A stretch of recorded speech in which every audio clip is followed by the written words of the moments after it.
Bonjour les élèves, ce matin, on va continuer d'apprendre des nouvelles stratégies de lecture. Tu te souviens, avant, on avait vu la stratégie prédire, qui consistait à... Est-ce que tu peux lever la main pour me lever? À savoir le texte, il va parler de quoi? Oui, exactement. On essaie de trouver, ça va être quoi? Les sous-titres, les titres. Bravo, exactement. On utilise tous les indices qui pourraient nous donner une idée.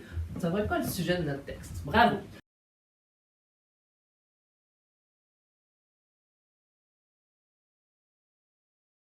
Après ça, les élèves, on a vu une autre stratégie qui était de clarifier. Est-ce que tu te souviens, c'est quoi clarifier? Difficile. Ah oui, les mots difficiles, c'est des mots qu'on a difficulté à comprendre le sens, qu'est-ce qu'ils veulent dire. Puis là, quand on a trouvé ces mots-là, qu'est-ce qu'on fait? Trouver la signification. Il faut trouver leur signification, exactement. On utilise nos stratégies qu'on connaît, qu'on a appris dans la classe.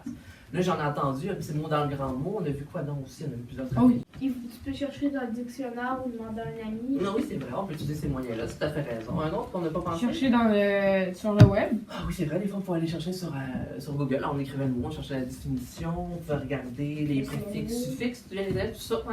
Ben, Oui. on doit souvent relire avant et Après. voir si ça a du sens. Ah oui, on s'en...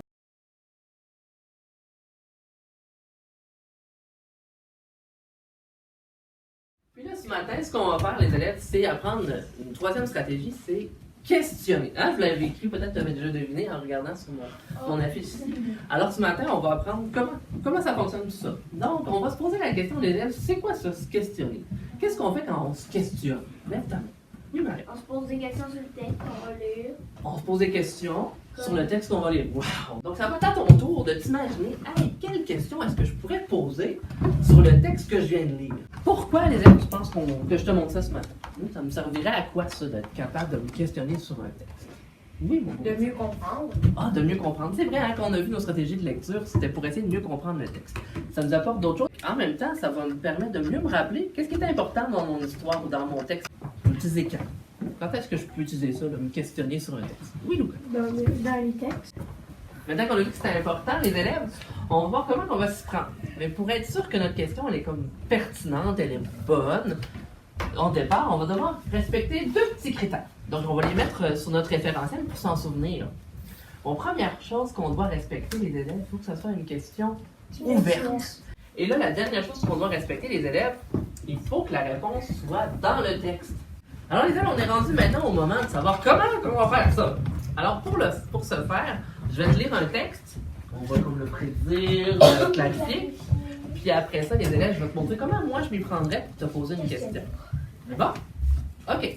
Alors, maintenant, les élèves qu'on a lu le texte, on a fait des prédictions. On s'est dit, je crois que ça allait parler d'animaux avec leurs bébés, tout ça. Ensuite, on a clarifié certains mots qui n'étaient pas évidents à comprendre.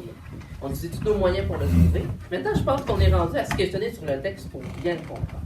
Moi, là, si je devais me questionner, qu'est-ce que je ferais en premier? Je reverrais ce qu'on a écrit. Se poser des questions sur les informations importantes du texte. Vous vous souvenez, les élèves, quand on a lu sur les hippocampes, on était super surpris d'apprendre que c'était le mâle qui portait les bébés et qui les mettait au monde. Tu te souviens de ça? Oui. Ouais. Donc, je pense qu'à cause que c'était vraiment surprenant, ça pourrait être une information importante. Fait que je vais pouvoir poser une question sur ce point-là. Alors, moi, la première chose que je ferais pour le comment, c'est de me trouver une information importante. Je ferais pas, tu te souviens, les élèves, ce qu'on s'était dit ce matin, je ne vais pas poser une question, c'est quoi le premier mot de la deuxième page. Je vais poser sur une question que je juge importante. Donc, la première chose que j'ai fait, regardez, c'est j'ai dû sélectionner une information que j'ai jugée importante. C'est la première chose que j'ai fait. Par la suite, je vais relire la partie pour pouvoir savoir comment je vais m'y prendre, quel mot je vais utiliser. Chez l'hippocampe, c'est le mâle qui met au monde les petits. Tu vois, il me donne plein de mots. J'ai pas besoin comme d'imaginer tous les mots que je vais mettre dans ma phrase. Il y en a plusieurs que je peux utiliser qui sont ici. Donc, si ma question, je veux que ça porte sur ce point-là, je pense que je pourrais la poser la question suivante. Ce qui était surprenant, c'était que c'était le mâle. Je voudrais qu'on réponde, et c'est le mâle qui porte les bébés. Donc, je vais dire qui Porte les bébés. Ah, qui porte les bébés? Attends ici, regarde Qui est-ce qui porte les bébés? Chez l'hippocampe, c'était le mâle qui met au monde les petits. Il n'y a pas porte. Fait que j'aurais peur que mes élèves soient un peu mélangés et disent Qui est- je sais pas. Qui porte les bébés? Qui est-ce qui met au monde les petits? Ah, je pourrais utiliser ça. Qui met au monde les petits chez l'hippocampe? Parce que dans mon texte, il y a plusieurs autres animaux, alors il faut que je sois plus précis. Je pense que ma question serait parfaite comme ça. Qui met au monde, hein, j'utilise les mots du texte, les petits, chez l'hippocampe? Tu vois, presque tous les mots sont dans mon texte. Alors ça aussi, c'est une autre chose que j'utilise. J'utilise les mots du texte pour créer une question. Hein, je ne vais pas prendre tous les mots dans ma tête.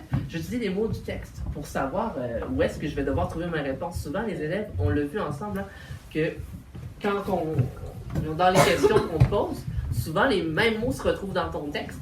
C'est plus facile pour toi de te repérer puis trouver la réponse dans le texte. Alors, ma phrase que j'ai composée avec les mots du texte, c'est « Qui met au monde les petits chez l'hippocampe? » Maintenant, il faut que je vérifie parce que je me souviens regarder sur mon référentiel. On s'est donné 2 critères pour que ma question soit pertinente, qu'elle soit bonne. On s'est dit, ça doit être une question ouverte. Est-ce que c'est une question ouverte? Oui. Oui. Non. Et en plus, on a notre petit mot question qui nous rappelle que ça amène une question ouverte, dans le qui qu'on avait mis sur notre. Et ensuite, est-ce que ma réponse se trouve dans le texte? C'est mon deuxième critère. Ouais, oui, hein, elle se retrouve dans le texte, mais je peux même aller pointer avec toi pour te montrer la réponse se trouve ici. Après. OK, les élèves. Alors là, j'ai fait un exemple, mais on va essayer le deuxième pour être sûr qu'on a bien compris.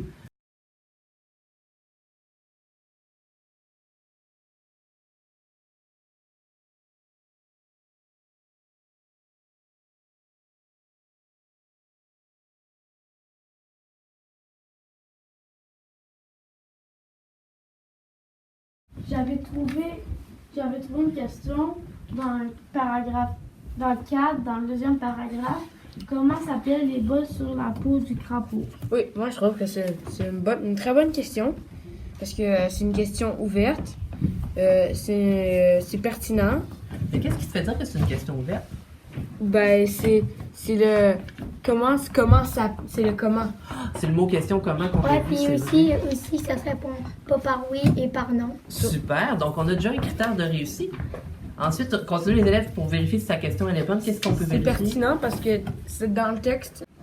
Comment on déclenche des crises d'épilepsie? C'est une bonne question. Parce que, il y a comment. Puis, c'est une question ouverte. Ben oui. Puis la réponse, la réponse dans le texte, c'est Donc, est-ce que c'est une bonne question, les élèves? Oui. Oui, on a une question ouverte. On a la réponse dans le texte. ça se répond pas par oui ou par non. Oui, tu as tout à fait raison. Donc, on a nos critères qui sont respectés. J'ai entendu des mots qu'on retrouve dans le texte aussi. Tu as utilisé le mot Épilepsie. épilepsie, déclenche, hein, comme qui est dans le texte. C'est super. Maintenant, c'est tout le monde qui va le faire en même temps. Donc, chacune des équipes va devoir essayer de faire la même chose à sa place. On va trouver des questions sur ce nouveau texte-là, hein, qui est la suite de Mythes et réalité. Puis après ça, d'essayer en équipe de vérifier si vos questions, est-ce qu'ils font du sens, est-ce qu'ils respectent les critères qu'on s'est donnés. Que tu avais composé. Pourquoi les plantes ne poussent pas quand on raconte une histoire? Parce qu'elle n'a Non, pas d'oreilles. trouve-les dans le texte exactement, la phrase. Ah, je l'ai. Ben, vas-y.